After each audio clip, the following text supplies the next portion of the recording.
Steel Tigers of Kherson, Eastern Front Armored World War II War Tales.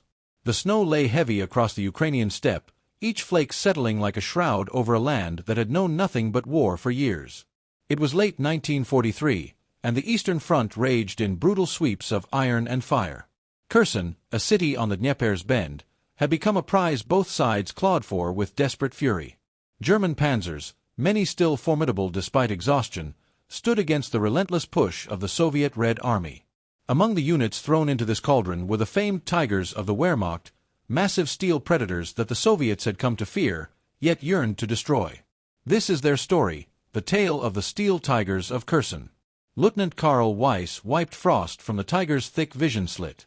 His tank, Tiger 112 of the 503rd Heavy Panzer Battalion, growled beneath him, its Maybach engine rumbling like a beast caged in steel.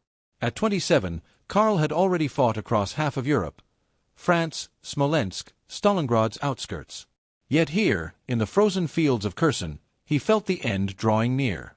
"Movement ahead, Lieutenant!"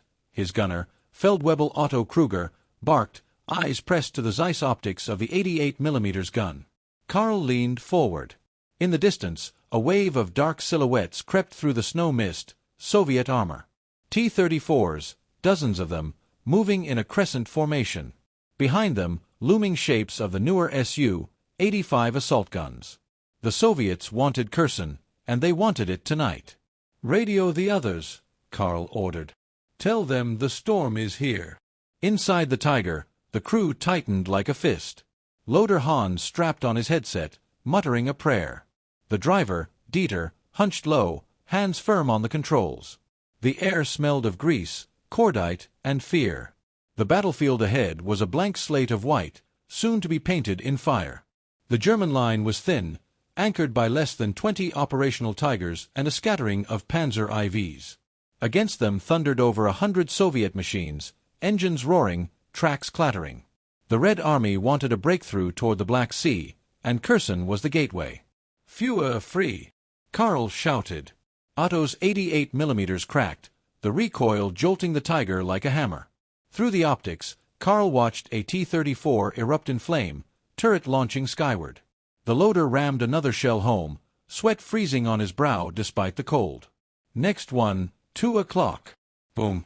Another Soviet tank spun sideways, tracks blown apart. But the tide did not falter. The Soviets came on in relentless waves, shells shrieking, earth and snow exploding around the German positions. The battlefield dissolved into chaos.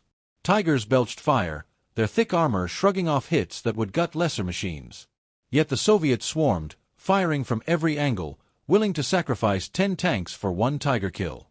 Tiger 114, to Karl's right, took a direct hit to its rear. Flames consumed it instantly, hatch bursting open as a crewman leapt screaming into the snow, only to be cut down by machine gun fire. "Skies," Karl hissed. "Keep firing."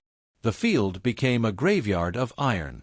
The Soviets pressed harder, their numbers a tide that even the great Tigers strained to stem. Hours bled together in fire and thunder. By dusk, only 5 Tigers still fought on the Kherson plain. Karl's Tiger was blackened by soot, its tracks caked with frozen blood and mud. Ammunition ran low, just 8 shells remained. "Lieutenant, fuel at half." "No more he rounds," Otto reported grimly. Karl nodded, eyes fixed on the horizon. Through the haze, a monstrous silhouette appeared.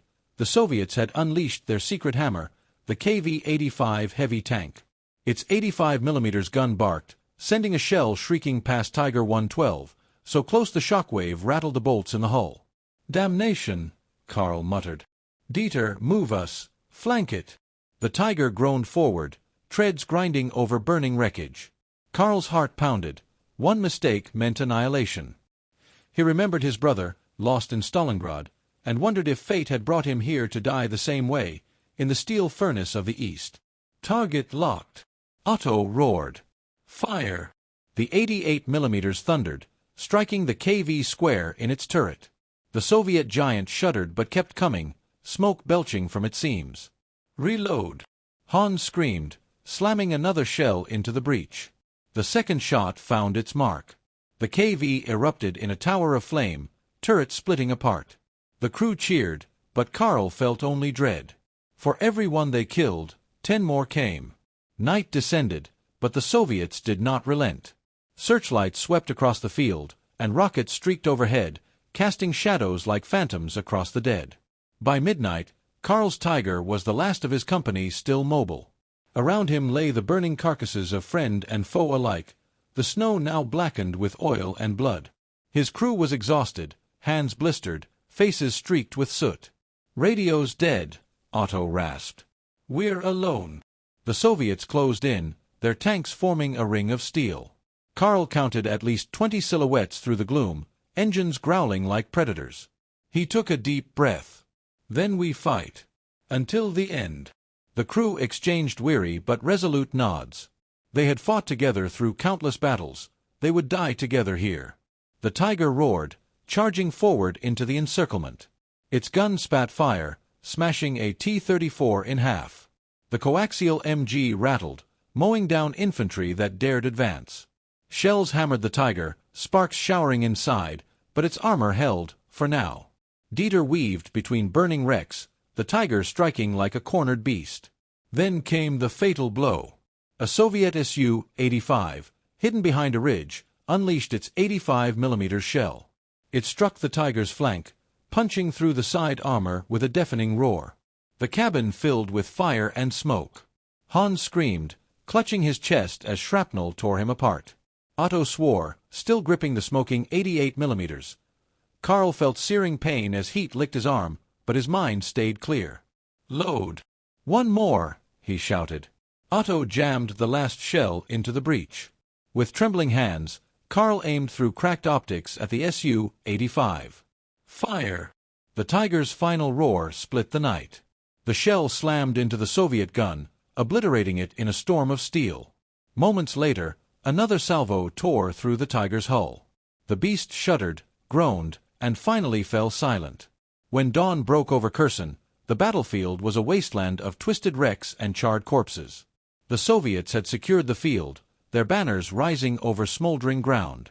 Yet among them, whispers spread of one Tiger that had fought until its last breath, destroying dozens before succumbing. The wreck of Tiger 112 lay half buried in snow, smoke curling from its blackened frame. Inside, the crew lay as they had lived, together, bound by duty and steel. For the Soviets who walked past, there was respect in their silence. The enemy had been fierce, unyielding, and though they were gone, their legend would not die. Karl Weiss and his crew became ghosts of Kherson, remembered not for victory, but for defiance. Their Tiger, their steel beast, was both tomb and monument, a reminder of the terrible cost of war, and the men who fought not for glory, but for survival. The Eastern Front would roll onward, swallowing Kherson and countless lives. But the steel Tigers of Kherson would forever remain in the echoes of history, an iron roar fading into silence across the snow.